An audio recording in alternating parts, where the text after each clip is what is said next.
Hello and welcome to BPSC Syllabus Explainer series.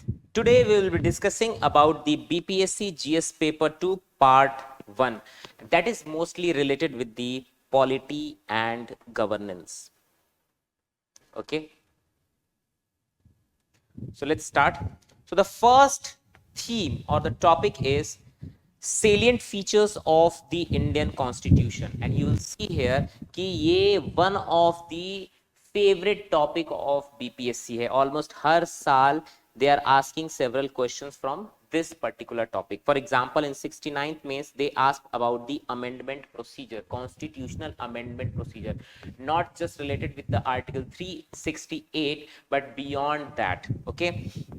Second is preamble providing the blueprint. So you have to see the provisions, not just the provisions, but the philosophies, ideals, and the aspirations behind the Constitution, its provisions, and the implication and the effects, after effects, about goals of the Constitution. Next, in 68th Mains, BPSC has asked about the dynamic secularism in India Constitution, and second question was Constitution as the charter of social and economic democracy. So like that, you will see, you will observe that BPSC is asking several questions from this particular topic every year, almost every year, right? तो इसमें basically हमें पढ़ना क्या है, इसमें salient features में वो सारे salient features जो आपके किसी भी प्रेस्क्राइब्ड पॉलिटी के बुक हैं उसमें जो जो मेंशन है उसको थोड़ा सा डीप में जाके पढ़ना, क्योंकि ये 2 पेज वाले आंसर्स भी हैं और 6 पेज वाले आंसर्स भी हैं. ठीक है, तो फॉर एग्जांपल आपको ये भी पढ़ना पड़ेगा कि रिटन कॉन्स्टिट्यूशन है हमारा. रिटन कॉन्स्टिट्यूशन पढ़ने का मतलब है कि रिटन कॉन्स्टिट्यूशन है, राइट. रिटन कॉन्स्टिट्यूशन क्या होता है और इसका comparison with other constitution, Indian constitution का कंपैरिजन अदर कॉन्स्टिट्यूशन के साथ, प्लस इसके क्या क्या इम्प्लीकेशंस हैं. ओके, तो रिटन कॉन्स्टिट्यूशन हो गया. Then comes to preamble part. Preamble आपको बहुत अच्छे से पढ़ना है, इसके आइडियल्स, इसके ऑब्जेक्टिव्स, और इसमें जो फिलॉसफी मेंशन है, फॉर एग्जांपल जस्टिस, और जस्टिस में सिर्फ जस्टिस नहीं, social, economic and political justice. Then comes to liberty, thought, belief, expression, etc., faith, and then equality of status, equality of opportunity, how our constitution is envisaging the equality among the citizens, right? And not just that, you have to understand how our current government is also endeavoring or striving for the equality, right, among the citizens. So equality हो गया. Fraternity is also very important aspect of our preamble. Not just that, we have to understand the socialism और socialistic principle. तो अभी के दौर पे आप देखोगे कि socialism as a goal still exist, but socialism as practice और एज अ मेथड वो थोड़ा सा डिसकंटिन्यू कर रहे हैं. हम लोग थोड़ा सा कैपिटलिस्ट मोड ऑफ प्रोडक्शन की तरफ जा रहे हैं, बट स्टिल वी हमारे जो स्कीम्स को देखेंगे तो उसमें बहुत ही टारगेटेड अप्रोच रहता है. तो कहीं ना कहीं वो सोशलिज्म की तरह इंक्लाइंड है, राइट. सोशलिज्म हो गया, सेक्युलरिज्म हो गया. तो इन सभी जितने भी एस्पेक्ट, डेमोक्रेसी हो गई, सभी के सभी एस्पेक्ट के, सभी आइडियल्स के, सभी ऑब्जेक्टिव्स एंड गोल्स के हमें डेफिनेशन पता होने चाहिए. इनका इंडिया में कैसे इवोल्यूशन हुआ वो समझ में आना चाहिए. इंडिया में कैसे इसका एप्लीकेशन है, हमारा कॉन्स्टिट्यूशन कैसे इसको एनविसाज कर रहा है, कैसे इंप्लीमेंट करना चाहता है, हमारा करंट गवर्नमेंट, हमारी current government, state government, central government कैसे इसको इंप्लीमेंट करे. तो ये सारे एस्पेक्ट को हमें यहाँ पे समझना पड़ेगा. या ठीक है. Second topic is, or second theme is, I would rather say theme, right, is the fundamental rights in India, right. For example, 70th Mains में they ask about the Article 32 as heart and soul. 69th में they ask about the EWS reservation, right. So इसमें here you have to read or understand the several concepts, philosophies and doctrines which are present or inherent in part 3 of our constitution, that is related with the fundamental right. For example, doctrine of severability, or equality of status, equality of opportunity, freedom क्या होता है, freedom from exploitation क्या है, religious freedom क्या है, right, cultural freedom क्या है, article 32 कैसे heart and soul of the constitution है, क्या क्या रेमेडीज हैं, ठीक है, ये सारी चीजें हम लोग को इसके अंदर पढ़ना है। प्लस इसमें बहुत ज्यादा जो चांसेस हैं वो करंट अफेयर से है। तो करंट अफेयर में कोई अगर फंडामेंटल राइट का न्यूज बहुत डिस्कोर्स में है, पॉलिटिकल डिस्कोर्स में, तो हमें उसको बहुत ही डीपली पढ़ना पड़ेगा। तो the next theme is federalism, centre state relationship and the role of the governor, right? For example, 70th Mays में they ask several questions. For example, linguistic identity and politics around it. Second question they asked about the governor as a link between center state. यहाँ पे आप देख सकते हैं governor as a link between center and state. Political and constitutional changes in Jammu and Kashmir after abrogation of Article 370. Similarly, in 69th Mays they asked about the federalism and the nationhood, right. So इसमें आपको basically समझना है कि federalism होता क्या है, what is the federalism, right, उसके क्या क्या फैक्टर्स हैं और पैरामीटर्स हैं जिसके बेसिस पे हम जज करते हैं कि कोई पॉलिटी और पॉलिटिकल स्ट्रक्चर फेडरल स्ट्रक्चर है कि नहीं। फॉर एग्जांपल, 2 और more than 2 tears of the government होने चाहिए, राइट। फिर सेकंड हमें clear cut distribution of power होना चाहिए,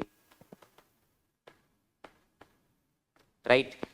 थर्ड, रिटन कॉन्स्टिट्यूशन होना चाहिए और उस रिटन कॉन्स्टिट्यूशन में ये डिस्ट्रीब्यूशन ऑफ पावर मेंशन होना चाहिए। प्लस ये जो रिटन कॉन्स्टिट्यूशन है वो थोड़ा सा रिजिड होना चाहिए, किसी भी टीयर ऑफ गवर्नमेंट को इसको मोल्ड करना उतना इजी नहीं होना चाहिए। प्लस एक independent authority, basically judiciary, independent judiciary होनी चाहिए जो कि इसे इंटरप्रेट कर पाए, जो रिटन कॉन्स्टिट्यूशन है, ये जो डिस्ट्रीब्यूशन ऑफ पावर है उसको इंडिपेंडेंटली इंटरप्रेट कर पाए। सो ये these are the several federal features और these are the several factors which determine whether a political structure और political entity is federal or not, right?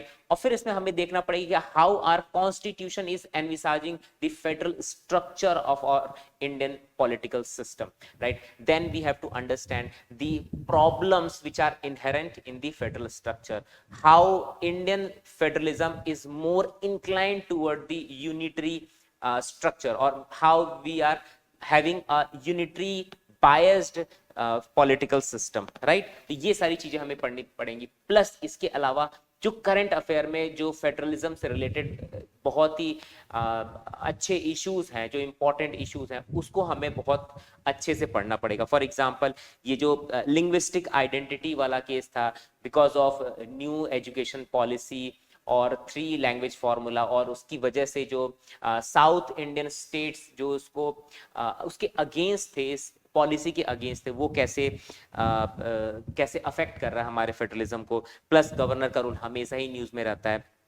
उसके बियॉन्ड अभी जैसे कि Tamil Nadu governor versus Tamil Nadu state government हो गया था। प्लस अभी जो डीलिमिटेशन की बात चल रही है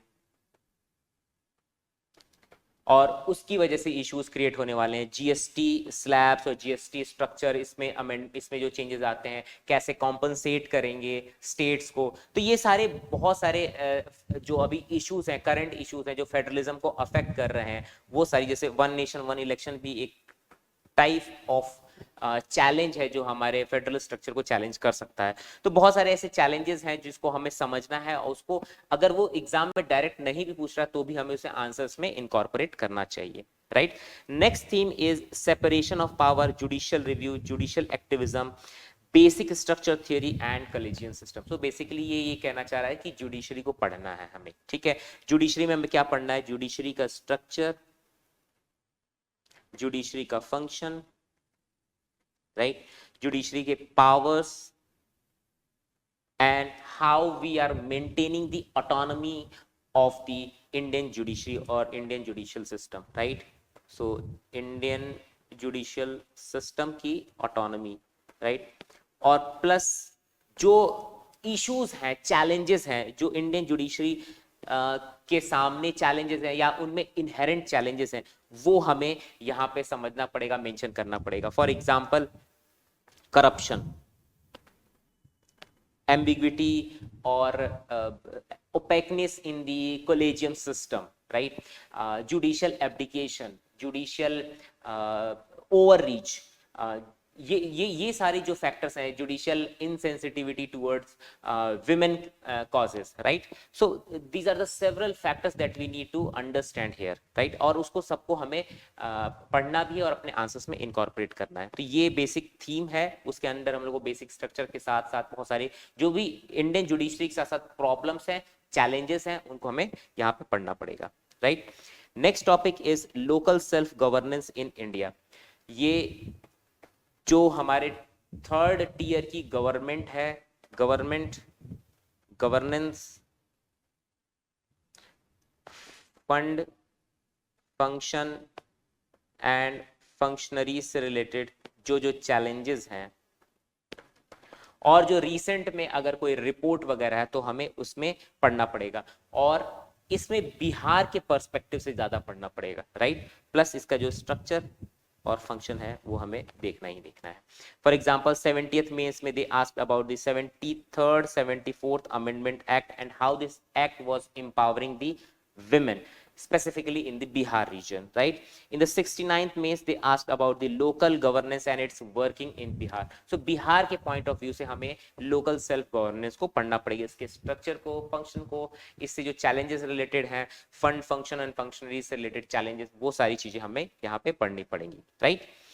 Then comes to constitutional authorities and statutory authorities, right? तो इनमें बहुत जेनेरिक प्रॉब्लम्स होती हैं। फॉर एग्जांपल टूथलेस टाइगर होते हैं, मतलब किसी और के लिए यूज किया गया, but you can use this term और this phrase for other statutory and constitutional bodies as well. तो उनके टूथलेस टाइगर होते हैं, पोस्ट मार्टम उनका इफेक्ट होता है, और पॉलिटिकल इंटरफेरेंस बहुत ज्यादा होता है, उनके पास एक्सपर्टीज नहीं है, खुद का अपना सेक्रेटेरिएट नहीं होता है। तो ये कुछ कुछ जेनरिक प्रॉब्लम्स हैं जो हमको इनके बारे में समझना पड़ेगा, सबके बारे में समझना पड़ेगा, राइट? और कुछ उनकी स्पेसिफिक प्रॉब्लम्स हुई, कैसे उनका पॉलिटिकल इंटरफेरेंस हो रहा है, कैसे उनमें और सारे चैलेंजेस हैं, right? So for example 69th mains में they ask about the relationship between president and the prime minister and their changing role, right? President का रोल समझना पड़ेगा, प्रेसिडेंट, अटॉर्नी जनरल और CAG, right? UPSC, state PCS, election commission से बहुत इस समय news में है, तो बहुत चांसेस हैं कि इलेक्शन कमीशन से क्वेश्चन पूछ दे। 68th में जैसे पूछा गया था, zonal council for national interest and role of ECI specifically in the Bihar and in post session era. तो हमें समझना पड़ेगा कि इलेक्शन कमीशन की क्या क्या प्रॉब्लम्स हैं, चैलेंजेस हैं। तो कुछ कुछ कॉमन प्रॉब्लम्स होंगी सारे कॉन्स्टिट्यूशनल बॉडीज की और स्टैट्यूटरी बॉडीज की, प्लस उनकी कुछ स्पेसिफिक प्रॉब्लम्स होंगी, तो उनको हम लोग अलग अलग तरीके से डील करेंगे, राइट? ओके, नेक्स्ट टॉपिक थोड़ा सा बड़ा टॉपिक है, दैट इज पॉलिटिकल डायनेमिक्स, और ये बिहार पीसीएस का one of the most favourite topic है, क्योंकि हम बिहारी जैसे बहुत पॉलिटिकली एक्टिव भी रहते हैं, हमें बहुत पॉलिटिक्स में इंटरेस्ट भी रहता है, तो इसीलिए ये जो टॉपिक है ये आउट ऑफ इंटरेस्ट मेरे ख्याल से यहाँ पे डेवलप हुआ है, right? For example emergence of the regional parties, caste in politics, coalition politics and criminalization of politics in Bihar. इसमें हमें इमरजेंस ऑफ रीजनल पॉलिटिक्स को समझना पड़ेगा, प्लस उसके फैक्टर्स, क्या क्या रीजंस थे जिनकी वजह से ये रीजनल पार्टीज इमरजेंस हुआ नेशनल लेवल पार्टीज के कंपैरिजन में, राइट? उनके क्या क्या स्पेसिफिक फीचर्स हैं, कैसे वो क्लाइंटलिज्म की तरफ जाते हैं, राइट? कैसे वो कोएलिशन क्रिएट कर रहे हैं, कैसे कैसे वो नेशनल लेवल पॉलिटिक्स को अफेक्ट कर रहे हैं, कैसे वो रीजनल एम्पावरमेंट कर रहे हैं, ये सारी चीजें हम लोग को यहाँ पे समझना पड़ेगा। तो reasons, factors for their emergence, their implications, their challenges and their future, कैसे वो इंडिया को पॉजिटिवली कंट्रीब्यूट कर रहे हैं, कैसे नेगेटिवली कंट्रीब्यूट कर रहे हैं, तो सारी फैक्टर्स को हमें समझना पड़ेगा। Then comes to role of caste in politics, ये भी बहुत इंपॉर्टेंट टॉपिक्स है, और खासकर यूपी, बिहार और ये जो नॉर्दर्न रीजन है उनके लिए बहुत इंपॉर्टेंट ये टॉपिक बन जाता है, ठीक है? तो कैसे कास्ट इन पॉलिटिक्स ये एक नेचुरल फिनोमिना इंडिया के लिए है, ये समझना पड़ेगा। फिर दूसरा हमें समझना पड़ेगा कि क्या क्या फैक्टर्स हैं जिनकी वजह से कास्ट पॉलिटिक्स को अफेक्ट कर रहा है, कैसे कैसे पॉलिटिक्स कास्ट को अफेक्ट कर रहा है, क्या ये प्रॉब्लमेटिक है, क्या ये सही है, कैसे हम अगर कुछ इश्यूज जनरेट हो रहे हैं, क्रिएट हो रहे हैं, तो हम कैसे इन इश्यूज को रिजॉल्व कर सकते हैं। तो ये सारे हमें एस्पेक्ट्स इसमें देखने पड़ेंगे। Then comes to coalition politics. Coalition politics भी कि कैसे हमारा जो पॉलिटिकल सिस्टम है, जो मल्टी पार्टी सिस्टम से धीरे धीरे एक कोएलिशन, डुअल कोएलिशन सिस्टम की तरफ मूव कर रहा है। जैसे कि अभी आप देखेंगे कि एनडीए वर्सेस इंडी अलायंस या इंडिया अलायंस है, तो ये सिस्टम पहले मल्टी पार्टी सिस्टम से कैसे हम लोग इस सिस्टम की तरफ मूव कर रहे हैं, या थोड़ा थोड़ा हम एक hybrid version of US and India का सिस्टम जो है हम डेवलप कर रहे हैं, right. Then comes to criminalization of politics. So जितने भी रिपोर्ट्स होते हैं, एडीआर रिपोर्ट, सीएसडीएस रिपोर्ट, और उन वो कुछ फैक्टर्स बताते हैं कि कैसे क्रिमिनलाइजेशन बढ़ रहा है, क्या क्या रीजंस हैं क्रिमिनलाइजेशन के, हमारा जो वोटिंग बिहेवियर है वो कैसे इससे अफेक्ट हो रहा है, वोटिंग बिहेवियर के कितने कितने एस्पेक्ट है। तो ये सारे टॉपिक्स हमें इस पॉलिटिकल डायनेमिक्स टॉपिक के अंदर पढ़ना पड़ेगा for our BPSC GS paper 2 part 1, right. ठीक है, एक चीज मैं यहाँ पे आपको और इम्पोर्टेंट एस्पेक्ट के लिए बोलूंगा कि ये करंट अफेयर्स जो भी हमारे मेंस होने से 6 से 7 महीने पहले तक जो भी करंट अफेयर में कोई लॉ, पॉलिसी या कोई पॉलिटिकल डिबेट अगर बहुत न्यूज में रहता है, तो उसे हमें बहुत अच्छे से डीपली कवर करना चाहिए, राइट। इस एक्सप्लेनर सीरीज के अलावा हमारा जीएस स्कोर आपके लिए 4 बेसिक प्रोग्राम्स लाया है बीपीएससी मेंस प्रिपरेशन के लिए। फर्स्ट है BPSC daily answer writing program. इस प्रोग्राम में आपको 52 डेज का प्रोग्राम है, कोर्स है, जिसमें डेली टारगेट्स दिए जाएंगे, उसके बेसिस पे टेस्ट होगा और उसके मॉडल आंसर्स भी दिए जाएंगे, और ये पूरा होलिस्टिकली कवर करेगा आपके बीपीएससी सिलेबस को।